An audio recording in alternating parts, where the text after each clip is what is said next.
So I want to ask you about, I've been talking and thinking, you know, after the 50th anniversary of the March on Washington, the 50th anniversary of 4 little girls, about leaders, in especially African-American leaders. Who are they? Where do you see, do we need one? Do we need leaders in the same sense that we needed a Dr. King or a Bayard Rustin or a James Baldwin? Where do you see our leadership now? I think it has to come from the same place. I think it has to come from the universities. I think women strongly, because when you see 70% in research that says they're the leaders of the household, what we need is for people to realize, I want to raise my kid. I want to go back and get my 3 kids. I want to take on that responsibility. I want to love my children.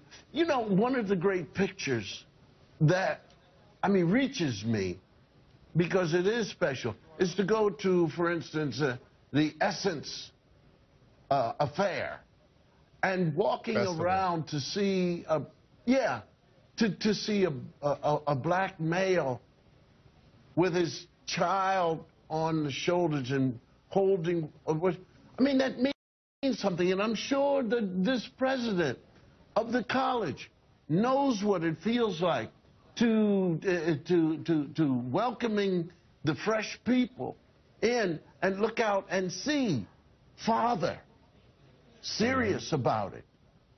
Because it's not difficult to do, and you don't have to just jump up one day. You can ease yourself into it.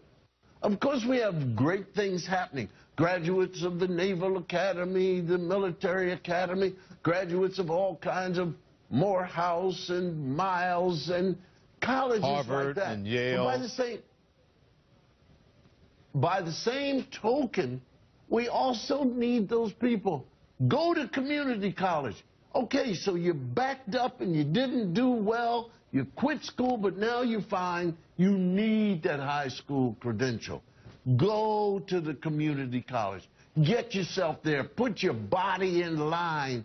You're going, and I don't like the phrase reinvent yourself, because you never were invented. Just go and sit there and understand you're going to get an education. Because that's what happened to me. At age 19 and a half, I just knew that I didn't want to do certain things. And it wasn't what they were doing to me, it's what I wasn't doing. It's a very simple thing. He also talked about how some young people on that path, or simply any path to success, can get derailed. And he's got some strong words, very strong words, for those who are supposed to help get those young men back on the right path. Listen now. Our criminal justice system, in terms of our teenage people, in some cities, if you could walk in and look at how many people are in charge of a kid who's coming in with the suit on, and whatever that kid has done or they've said he's done, how many people, if they did the job correctly on the chain, could make the parents of the child feel better, maybe the kid won't understand it, but the explanations are there. We have places that kids go to, boys, juvenile, and the director said to me of this one place, you know, 70% of our kids are medicated. Okay, give yourself 8 months of taking medication to keep you subdued. And by the way, I told these young fellows who were incarcerated, if you don't feel right, if you want to talk to somebody, go see the psychologist. Afterwards, this woman came to me and said, thanks a lot. There'll be a line all the way around for people to see me. I didn't say anything to her. But my point is, if you drug these people, and then you release them, and then there's no prescription for them to do the same thing, and they go back to the same place. Now, about this time, this is when you hear the no-groes jump up and say, why don't you talk about the good things? Why don't you do? Because the good things happen to be taking care of themselves pretty well.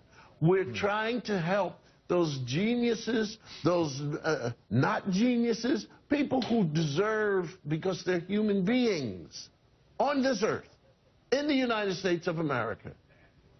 We're trying to get them in a position so that they will understand and want to. Why is it so hard for some people to get that message, though, to hear that message, to receive that message, and without lashing out?